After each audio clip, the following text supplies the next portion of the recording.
brought to you by Silver Pumps. Top quality और consistent performance के लिए सिर्फ सिल्वर पंप नाम याद रखना। लेकिन कार्यक्रम में असले लाने का, तलवार लहराने का कोई औचित्य नहीं है।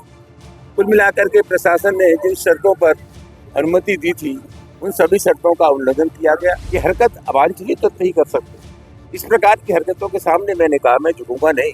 कुल मिलाकर के जनतंत्र में जो विरोध करने के तरीके हमारा विरोध करते हैं, मैं स्वस्थ विरोध का सम्मान करता हूँ, लेकिन जो रवैया अख्तियार किया गया इसका सीधा सीधा मतलब है कि उनका जो तरीका था वो कातिलाना हमले का था, उनका आपराधिक तरीका था और उस आपराधिक तरीके से समझौता करने का कोई सवाल ही नहीं। रामी गली में प्रदर्शन हो चुका है, ट्रैफिक डाइवर्ट कर दिया गया है और उनका कार्यक्रम पूरा होने के बाद इस समय हम राज्यसभा के सदस्य और समाजवादी पार्टी के वरिष्ठ नेता रामजी लाल सुमन के साथ आखिर पूरे कार्यक्रम के बारे में उनकी क्या प्रतिक्रिया है इसको जानना बेहद जरूरी है। ये जो कार्यक्रम हुआ है, इस कार्यक्रम के बारे में आपका क्या सोचना है और क्या मानना?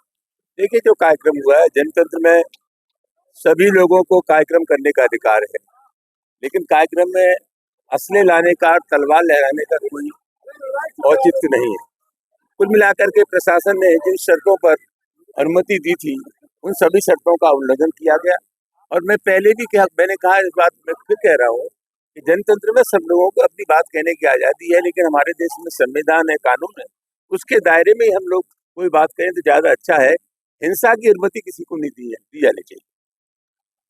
जो आपने एक बात कही थी कि मैं करनी इनके दबाव में झुकूंगा नहीं। अब आज जब इनका जनसभा हो गई है तो क्या करनी सेना के दबाव में आप झुकेंगे?